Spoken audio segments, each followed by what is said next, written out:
მიმაჩნია, რომ ახლა საქართველოში პრაგმატიკოსები არიან. Როგორც უკვე აღნიშნეთ, დიდწილად ჩვენი ურთიერთობები რეგულარულად გრძელდება. რუს ტურისტებს უყვართ იქ ჩასვლა და ქართული ბუნებითა და ქართული სტუმართმოყვარეობით ტკბობა. მარია ზახაროვას შემდეგ ქართულ ოცნებას კრემლიდან უკვე ოკუპანტი ქვეყნის საგარეო საქმეთა მინისტრი აქებს. ქებას თან მოხვება მუქარაც. თუ წახვალთ ევროკავშირისკენ, ვეღარ ივაჭრებთ რუსეთთან და აღარც რუსი ტურისტები ჩამოვლენ. ეს იყო ლავროვის მთავარი სათქმელი. ამჟამად საქართველოს სავაჭრო ბრუნვის 70% მოდის რუსეთსა და დსთ-ს სხვა ქვეყნებზე. ასევე საკმაოდ დიდი წილი მოდის ჩინეთსა და სხვა ქვეყნებთან ვაჭრობაზე. ამიტომ თუ საქართველო ევროკავშირში გაწევრიანებას გადაწყვეტს, ყველაფერია სერიოზული კითხვის ნიშნის ქვეშ დადგება. ეს სცენარი უკვე ნახა სომხეთმა, როდესაც რუსეთმა აუკრძალა წიწაკის და მარწყვის გაყიდვა.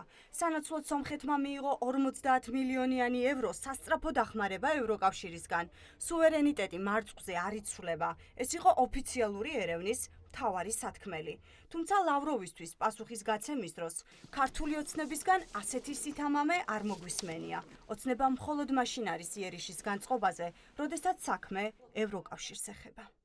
ჩვენ არ ხელმძღვანელობთ არც ერთი ასე ვთქვათ სახელმწიფოს წარმომადგენლის და განსაკუთრებით ოკუპანტი სახელმწიფოს წარმომადგენლის გზავნილებით.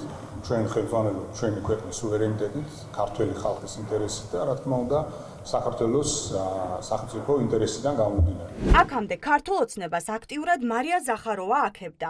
თუმცა ივანიშვილის პარტიას კომპლიმენტები ახლა უკვე ლავროვმა შემოუთვალა.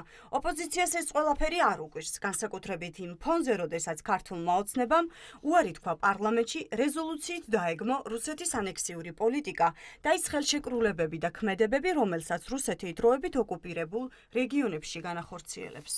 რუსული იმპერიალიზმის ერთ-ერთი ყველაზე პირუტყული გამოვლინება არის ლავროვის ზოგადად და აი ეს პირუტყული გამოვლინება გაისახება ამაში, დაცინვაში ქართველი კაცის, დაცინვაში ქართული სახელმწიფოებრიობის და მარტივი ჭეშმარიტების თქმაში რუსული იმპერიალიზმის გადმოსახედიდან, რომ ქართული პრაგმატიზმი ეს არის ზრუნვა მწვანილზე, რომ ქართული პრაგმატიზმი ეს არის ზრუნვა პამიდორზე. ამ დროს ლავროვი ამბობს, რომ პრაგმატულ პოლიტიკას ვაწარმოებთ, ზახაროვა გვაქებს, ეს რას ნიშნავს? საქართველოს თავარი მტრები გვაქებენ. ეს ნამდვილი დემონსტრაცია იმის, რა ტიპის ხელისუფლება გვაქვს, ხო? დე-ფაქტო ხელისუფლება.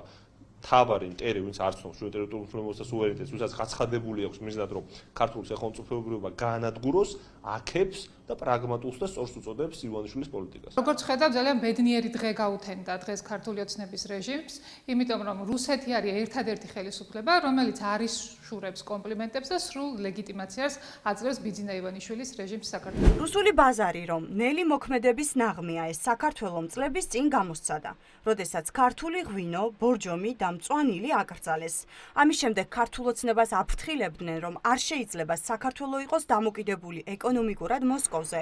ოცნება ამ განცხადებებს სკეპტიკურად უყურებდა, ახლა კი მათ მოსკოვიდან მუქარების მოსმენა უწევთ.